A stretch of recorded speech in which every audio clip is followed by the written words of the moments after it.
तो आगे बढ़ते हैं अब। कल मैंने आप लोगों को 1.3 के कुछ सवाल आपको करवा दिए थे और मैंने कहा था कि कुछ सवाल अगले पीरियड में मैं कराऊंगा, अगले टॉपिक में कराऊंगा। तो पहले तो मैं बता दूं कि इसमें से ये छठा और सातवां जो सवाल है वो कट चुका है पोर्शन में से। अब वो नहीं इस साल के लिए रहेगा। ठीक है, कोरोना की वजह से, कोविड-19 की वजह से ये चीज़ें हट गए हैं। तो अब बच गया अब हमारे पास जो सवाल है वो है 2 नंबर वाला सवाल। ठीक है, और उसके बाद कौन सा रह गया था, 3 नंबर वाला सवाल। 2 नंबर नहीं, मैंने एक चौथा करा दिया था। ओके, तो 2 नंबर वाले सवाल रह गए थे, 3 वाले रह गए थे और एक 5 नंबर वाले सवाल रह गए थे। ठीक है, तो उसको देखते हैं हम लोग। आई थिंक मैंने आपको दूसरा सवाल भी मैंने करवा दिया था, 2 भी हो गए थे। ठीक है, आप वीडियो में जाके, पिछले वीडियो में आप जाके देखिएगा कि वो हुए हैं या नहीं हुए। ठीक है, वो हो गए हैं, आप देखिएगा उसको और समझिएगा उसको, बहुत इंपॉर्टेंट है वो सवाल। ठीक है, अब है आगे नंबर 3 वाला सवाल और नंबर 5 वाला सवाल। 3 और 5 वाले को हम लोग देखते हैं, चौथा भी मैंने बता दिया था कल आपको। ठीक है, तो देखते हैं कैसे करेंगे। नंबर 3 में देखिए क्या दिया हुआ है, नंबर्स दिए हुए हैं, तो चलो पहले नोट करते हैं इसको। दिया हुआ है u बराबर 1 2 3 7 8 9 10 11 और एक 12। ठीक है, और p बराबर दिया हुआ है 1 3 7 और 10।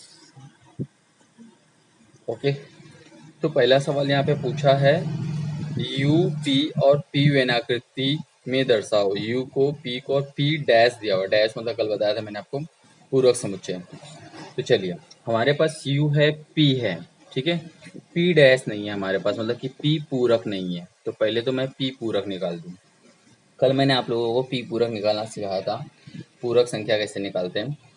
वापस से एक बार मैं इसको एक्सप्लेन कर देता हूँ इस सवाल के जरिए।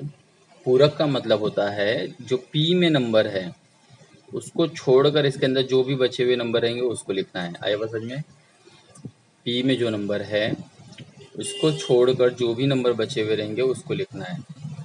तो क्या क्या हट जाएगा, ये हट जाएगा, ये नहीं लेंगे, ये नहीं लेंगे और ये नहीं लेंगे, मतलब 1 3 7 10 को नहीं लेंगे हम लोग। तो आंसर क्या बनेगा, 2 8 9 11 और 12। ये हो गया पी पूरक। आई बात समझ में? ठीक है, चलिए अब मैं वेन आकृति बनाने जा रहा हूँ। तो कल मैंने आपको बताया था वेन आकृति के बारे में, कि पिछले वीडियो में मैंने आपको बताया था कि वेन आकृति में कभी भी ध्यान देना, अगर इस तरह से 3 नंबर्स हो, 3 चीज़ों को दर्शाना हो, तो विश्व समुच्चय को छोड़कर बाकी, पहले इन दोनों में देखिए कुछ मिल रहा है क्या। इन दोनों में कुछ अगर मिलता हो तो आकृति कैसे बनाएंगे, मैंने कल बताया था ऐसा आकृति बनाएंगे। ये बस सच में इस तरीके की आकृति बनाएंगे। और अगर कुछ भी नहीं मिलता हो तो आकृति दोनों अलग अलग बनाओगे। कुछ अगर मिलता हो तो ऐसा, कुछ भी अगर नहीं मिलता, कुछ नहीं मिलता हो, नहीं मिलता हो तो ऐसा। आया बात समझ में? ये आकृति कुछ इस तरीके से, ये ऐसा जाएगा और ये अंदर ऐसा आएगा, क्योंकि यहाँ पे जो भी कुछ मिलता रहेगा तो इसके अंदर हम लोग दिखा पाएंगे। आया बात समझ में? तो ये चीज़ें हैं इसके अंदर, ये इंपॉर्टेंट पार्ट। ठीक है, तो इस तरीके से आकृति दिखाना है। कुछ भी नहीं, कुछ अगर 2 नंबरों में, इन दोनों में अगर कुछ मिलता हो तो आकृति ऐसा कुछ बनाएंगे, और दोनों में कुछ भी नहीं मिलता हो तो ऐसा बनाएंगे। आया बात समझ में? और एक ड्राइंग है, यदि a की पूरी संख्या b में मिलता हो। ठीक है, जैसे हम, चलो मैं इसका उदाहरण देके बताता हूँ। कल ये एक एग्जाम्पल रह गया था, तो इसको हम लोग देखते हैं। जैसे मैं यहाँ लिख रहा हूँ, एक विश्व समुच्चय है जिसमें 1 2 3 4 5 लिख देता हूँ। a बराबर यहाँ लिख देता हूँ 1 2 3 और b बराबर मैं लिख देता हूँ 1 2। ओके, ध्यान देना है इसको। विश्व समुच्चय है 1 2 3 4 5, a है 1 2 3, b है 1 2। देख रहे हो आप, b के 2 नंबर, पूरे के पूरे 2 नंबर इधर मिल रहे हैं। तो इसके लिए आकृति जो बनाओगे वो कुछ इस तरीके से बनाओगे, देखिएगा। ये हो गए। पहले हम बनाएंगे b। b में कितने हैं, 2, 1 2, इसको नाम दे दो b। ओके, अब हम बनाएंगे a। देखो कुछ ऐसा बनेगा, ध्यान देना इसको, ऐसा। ठीक है। और इसको बाहर तरफ लिखेंगे ए, और इसका 3 बच गया था, 3 को कहीं पे भी इस भाग में, इस ये जो हिस्से में है ना, इसमें बता दोगे, कहीं पे भी 3 बता दो, चलो ओके। अब विश्व समुच्चय का 4 और 5 बच गया, तो 4 और 5 को कहीं पे भी दिखा देते हैं और बाहर लिख देते हैं यू। कुछ समझ में आया? नहीं समझा? और एक उदाहरण देखते हैं।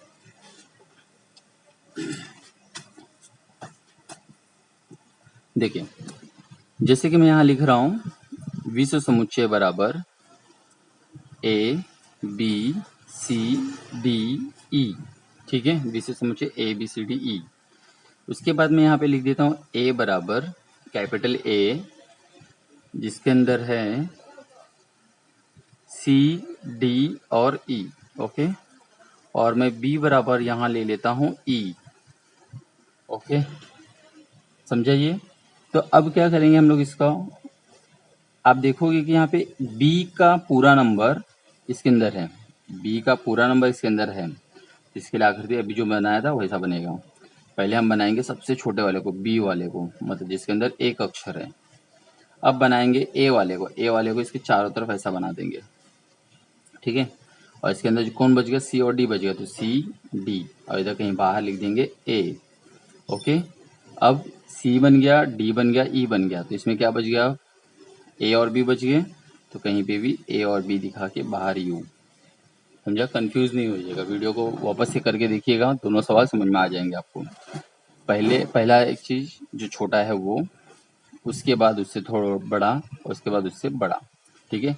एक ये सवाल और एक ये सवाल, u बराबर 1 2 3 4 5, a बराबर 3 4 5, और b बराबर 3 4। अब देखते हैं 3 4,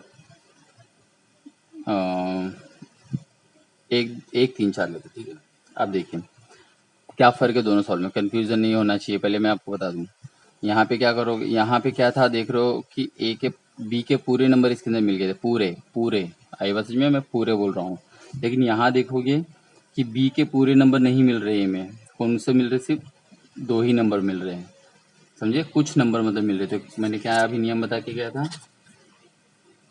कुछ मिलता हो तो ऐसी आकृति बनाएंगे, कुछ भी नहीं मिलता तो ऐसी आकृति, और अगर पूरा कुछ ऐसा मिल जाए ऐसा वाला, तो ये ऐसी आकृति बनेगा।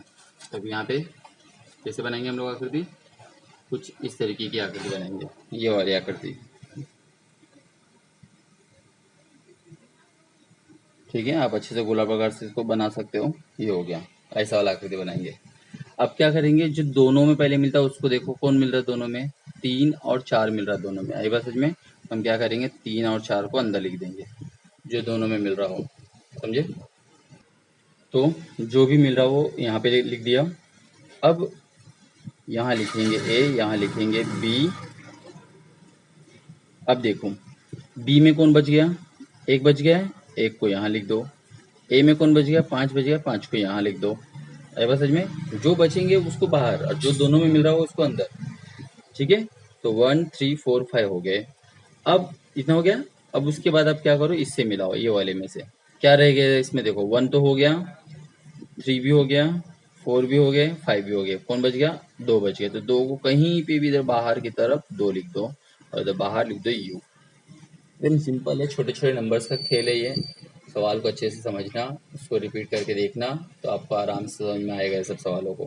देखिए जब तक प्रैक्टिस नहीं करोगे आपको कुछ नहीं आने वाला, इतना जान जाओ, प्रैक्टिस इंपॉर्टेंट है। आप उन सवालों को बार बार देखिए, 2 बार 3 बार देखिए, यही ऑनलाइन की खासियत है। आप आराम से सवालों को दो बार 3 बार देख सकते हो और समझ सकते हो उसको, ठीक है। तो देखते हैं भी अगला सवाल, तो ये था वो सवाल।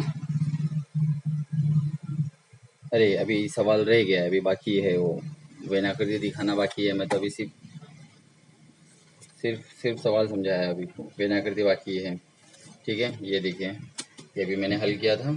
अब इसकी वेनाकृति कैसे बनाएंगे, क्या दोनों में कुछ मिल रहा है, देखिए इन दोनों में कुछ भी नहीं मिल रहा है, तो कौन सा आकृति बनाएंगे, ये बनाएंगे, ये बनाएंगे, या ये वाला बनाएंगे, कौन सा बनाएंगे तीनों में से। ये जो है देख रहे हो, इन दोनों को मिलाओ, इन दोनों में कुछ मिल रहा है क्या, कुछ मिलता हो तो ऐसी बनाएंगे, कुछ नहीं मिलता हो तो ऐसा बनाएंगे। आई बात समझ में। देख रहे हो, तो ये वाली आकृति बनेगा। तो यहीं बना देता हूँ मैं, यहाँ पे टॉप पे दो अलग अलग गोले बनाएंगे। यहाँ लिखेंगे P, यहाँ लिखेंगे P', समझे। और यहाँ पे क्या करोगे 1 3 7 10, और यहाँ वाले में क्या करेंगे 2 8 9 11 12। ओके, अब इन सब के अलावा कुछ अगर बचता है तो इधर बाहर लिखेंगे, नहीं तो बाहर की तरफ लिख, यहाँ पे भी लिख सकते हो, यहाँ पे भी लिख सकते हो, यहाँ पे भी, कहीं पे भी यू लिख दो। तो ये था सवाल का उत्तर, ये वाले सवाल का उत्तर आया बस समझ में। ठीक है, तो ये था पूरा इस सवाल के तरह और भी अलग अलग सवालों का आंसर। ठीक है, अब आपको आगे वाला सवाल पे ले चलते हैं, ये वाला। अब इसके थोड़ा सा जोग्राफिकल आपको नॉलेज होना चाहिए। बहुत जन को तो अब ये भी नहीं पता होगा महाराष्ट्र कहाँ है, भारत कहाँ है, मध्य प्रदेश कहाँ है। ठीक है, कैसे भी लोग आपको मिलेंगे। तो देखते हैं, सवाल को समझते हैं। निम्नलिखित समुच्चयों में से कौन सा समुच्चय दूसरे समुच्चय का उप समुच्चय है। देखिए, कल भी मैंने आपको बताया था, उप समुच्चय का मतलब होता है कि कोई छोटा कोई समुच्चय है और वो बड़े वाले में समाहित हो जा रहा हो। जैसे मैंने कल क्लास का एक एग्जांपल दिया था आपको, कि आपको, आप अगर क्लास के अंदर हो तो आप उस क्लास का उप समुच्चय हो। आप अगर क्लास के अंदर हो तो आप उस क्लास के उप समुच्चय हो। आया बात समझ में। ठीक है, ठीक उसी तरह से आप अगर पाइपलाइन में रह रहे हो तो आप पाइपलाइन के उप समुच्चय हो। जैसे आपका एरिया संजय नगर पाइपलाइन का उप समुच्चय है। आया बात समझ में। आपका स्कूल जेबी नगर का उप समुच्चय है। समझ में आया। अभी मैं बोलूँगा कि क्या आपका घर आप जेबी नगर का उस समुच्चय है? नहीं है, जेबी नगर का इलाका अलग है और आपके घर का इलाका अलग है। अगर हाँ, आपका घर भी जेबी नगर के दायरे में आता है तो आप जेबी नगर के उप समुच्चय कहलाओगे।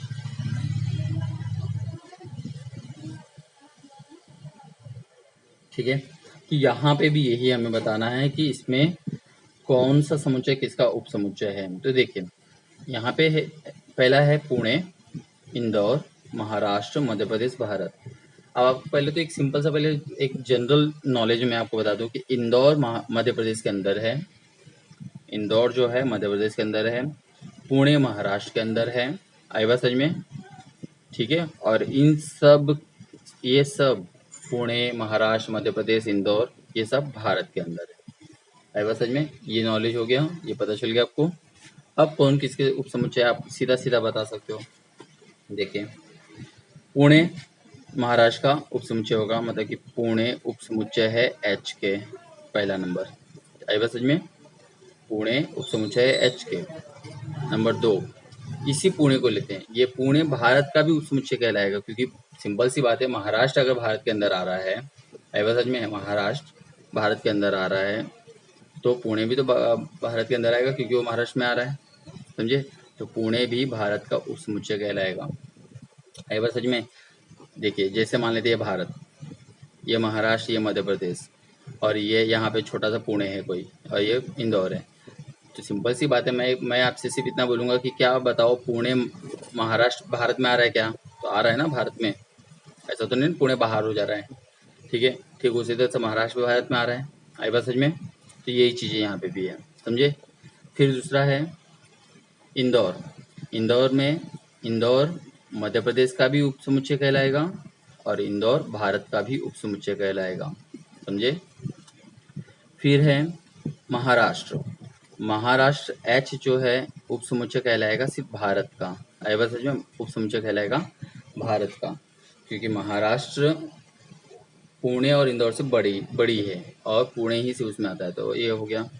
फिर उसके बाद है मध्य प्रदेश। मध्य प्रदेश उप समुच्चय कहलाएगा भारत का। यहाँ पे प्रश्न मैं आपसे पूछूंगा, चलिए। प्रश्न यह है कि इसमें विश्व समुच्चय कौन है, ये आपके लिए प्रश्न है। आई बात समझ में। सोचिए जरा सा, इसमें क्या क्या उत्तर हो सकता है, इसमें विश्व समुच्चय क्या हो सकता है। ये आप लोगों के लिए होमवर्क है।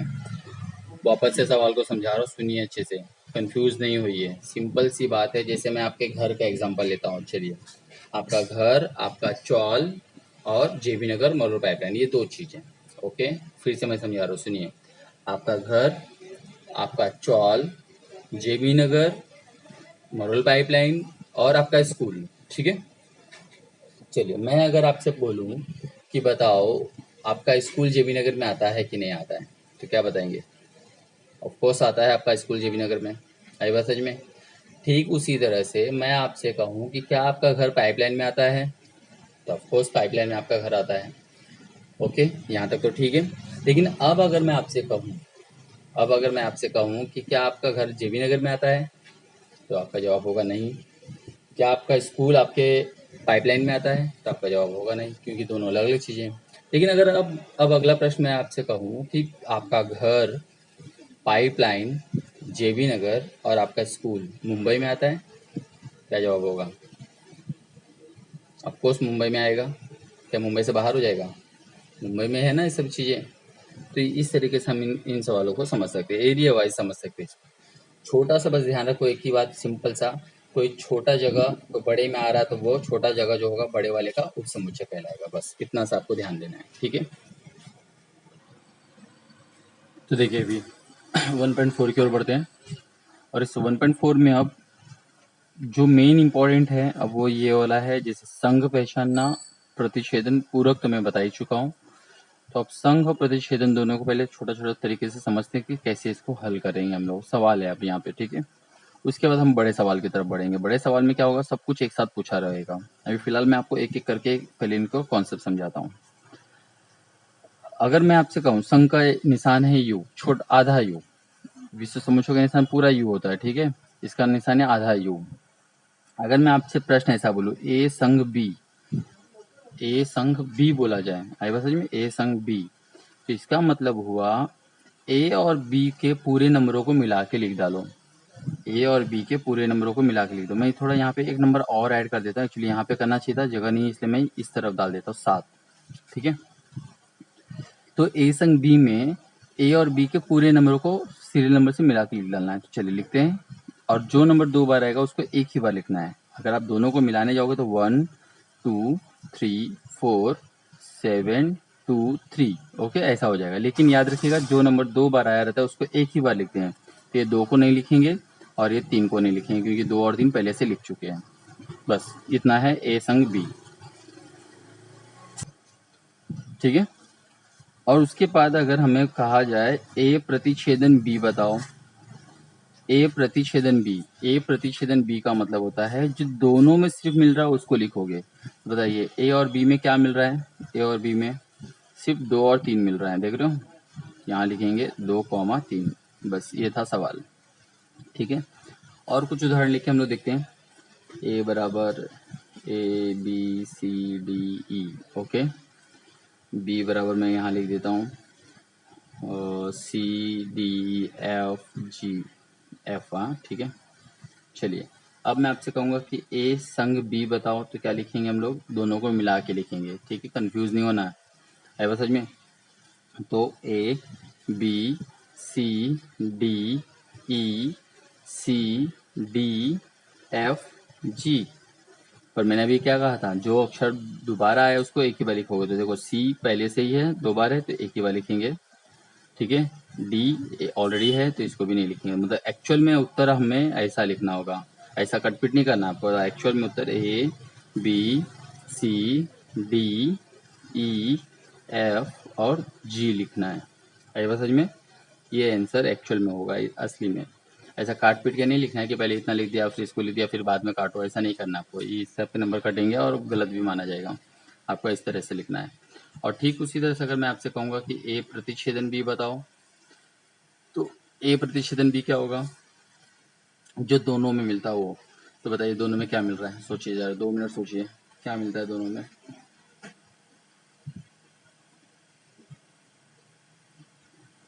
हेलो, सो तो नहीं गए, बताइए क्या क्या मिल रहा है दोनों में, कुछ मिल रहा है दोनों में। दोनों में मिल रहा है सी और डी, ओके। यहाँ लिखेंगे सी कॉमा डी, ये है इसका आंसर, ओके। बात समझ में आ गया। पूरक के बारे में मैंने आपको पहले ही बता चुका था, ठीक है। अब देखते हैं बड़े बड़े सवालों की तरफ, ठीक है। चलिए एक बड़ा वाला सवाल देखते हैं। 1 2 3 4 5 6 7 8 9 और 10, एक मिक्स पूरे सवालों को देखते हैं हम लोग। ए बराबर है 2 4 6 8 10, बी बराबर है 1, 3, 5, 7, 8 और 10। ठीक है, अब इस सवाल में हमसे क्या क्या पूछा जाएगा। ए संग बी पूछा है, ए प्रतिच्छेदन बी पूछा है, ए पूरक पूछा है, बी पूरक पूछा है और ए पूरक संग बी संग पूछा है और ए प्रतिच्छेदन ए पूरक प्रतिच्छेदन बी पूरक। चलिए, ये सवाल अगर समझ में आ गया तो पूरा सवाल समझ में आ जाएगा, पूरा झंझट खत्म हो जाएगा और अच्छे से समझिएगा इस सवाल को। ठीक है, समझो अच्छे से, जहाँ नहीं समझ में आया उसको रिपीट कर करके देखिए और जानिए। ठीक है, तो चलिए देखते हैं इन सवालों को कैसे हम लोग करेंगे। सबसे पहले एकदम सिंपल, इतने बड़े सवाल को देखकर परेशान नहीं होइए। कितने सारे सवाल पूछे हैं? 1, 2, 3, 4, 5, 6 सवाल पूछे हैं। ठीक है, चलिए कोई बात नहीं, आराम से हल हो जाएगा। सबसे पहले हम लोग निकालते हैं ए संग बी। ठीक है, ए संग बी निकालते हैं। क्या होगा ए संग बी का मतलब? ए संग बी का मतलब होगा जो दोनों में मिलता हो, ए में भी मिलता हो और बी में भी मिलता हो, उन पूरे नंबरों को हम लोग यहाँ पे लिखेंगे। ठीक है, तो ए संग बी क्या होगा? दो, लेकिन देखिए सीरियल नंबर से लिखोगे तो अच्छा है। चाहिए तो आप पहले आप इसको रफ कर लीजिए, देन उसके बाद इसको अच्छे से लिखिएगा। तो पहले तो ए एक मिल रहा है, ए संग बी में 1, 2, 3, 4, 5, 6, 7, 8 दोनों में है, 10 दोनों में है। आएगा समझ में? 8 और 10 तो एक ही बार लिखेंगे, समझा? जो नंबर दोनों में है उसको एक ही बार लिखेंगे, एक से ज़्यादा नहीं लिखेंगे। उसी तरह से हो गया ये सवाल फिनिश। अब आ जाते हैं ए प्रतिच्छेदन बी। ए प्रतिच्छेदन बी का मतलब क्या बताया था मैंने? जो सिर्फ दोनों में मिलता हो। ठीक है, दोनों को मिलाकर नहीं, दोनों में मिलता हो, सिर्फ दोनों में मिलता हो। तो देखिए इन दोनों में क्या मिल रहा है? 8 और 10। तो ये हो गया सवाल नंबर दूसरा खत्म। एक बार अगर देखिए लॉजिक आपको समझ में आ जाएगा, तरीका समझ में आ जाएगा, पैटर्न समझ में आ जाएगा, तो कन्फ्यूजन का कोई सवाल ही नहीं उठता है। बस आपको तरीके से याद रखने हैं, पैटर्न याद रखने हैं कि कौन कौन से समुच्चय में क्या क्या तरीके से, क्या क्या नियमों से सवालों को किया जाता है। आई बात समझ में? चलिए आगे बढ़े। अभी अब आ जाता है ए पूरक। जहाँ सवाल ना समझे वीडियो को रिवाइज करिए, वापस से देखिए, समझेगा।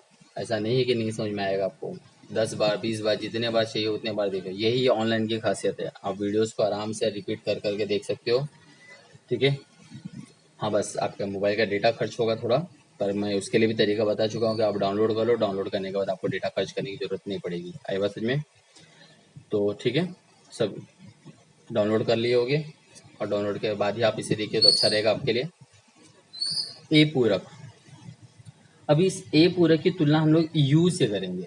कभी भी याद रखना, पूरक समुच्चय के बारे में अगर सवाल बोला जाए तो इसकी तुलना आप यू से करोगे। आई बात समझ में? मतलब विश्व समुच्चय से करोगे।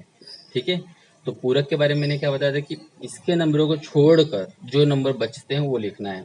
तो 2, 4, 6, 8, 10 को छोड़कर इसमें जो बचेंगे वो लिखेंगे। तो 1 बचेगा, 3 बचेंगे, 5 बचेगा, 6 नहीं 7 बचेगा, 8 और 10 नहीं बचेगा, मतलब 9 बचेगा। समझे? अब यही सब कंफ्यूजन है कि पूरक मतलब क्या होता है, प्रतिच्छेदन मतलब क्या होता है। तो इसको अच्छे से बस ध्यान रखिए, प्रैक्टिस करिए इसको और पैटर्न को याद रखिए।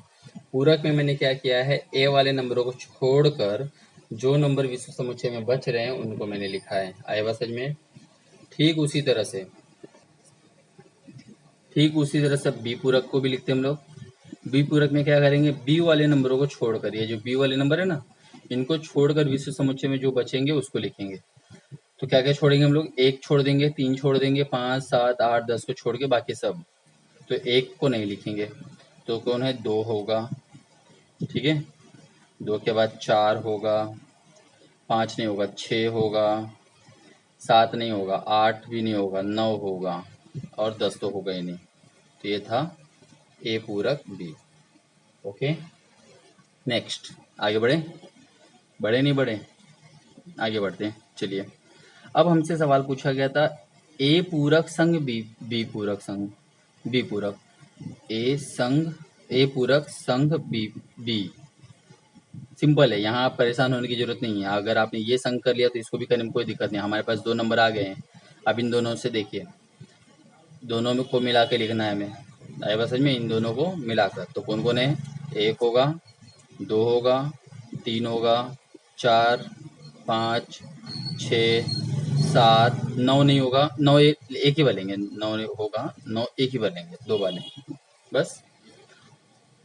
अगला प्रश्न, प्रतिच्छेदन ए प्रतिच्छेदन बी। ए प्रतिच्छेदन बी कैसे होगा? क्या होता है प्रतिच्छेदन? मतलब जो दोनों में से मिलता हो। तो बताइए, इन दोनों में कौन मिल रहा है? सिर्फ सिर्फ सिर्फ सिर्फ सिर्फ सिर्फ सिर्फ सिर्फ 9 मिल रहा है। ओके, तो मैं अभी इस वीडियो को यहीं स्टॉप करता हूँ, क्योंकि आप इसको पहले अच्छे से समझो, देखो, तरीके को जानो, फिर हम लोग 1.4 को करते हैं। आई बात समझ में? क्योंकि देखिए, वीडियोस को ख़त्म करना या बढ़ाकर ख़त्म करने का सवाल नहीं है। मैंने आपको समझ में आने वाली चीज़, और मैं बर्डन नहीं देना चाहता। आराम आराम से जाते हैं ना, लॉकडाउन है, सब पूरे दिन भर बैठे हो घर पे, तो आराम से पहले इतने कॉन्सेप्ट को समझो। ये समझ में आया तो अगला जो 1.4 है उसमें से भी ऐसे बहुत सारे सवालों को हटा दिया गया है, तो वो आराम से समझ में आ जाएगा। तो उसको एक पीरियड में हम लोग उसको ख़त्म कर लेंगे। आई बात समझ में?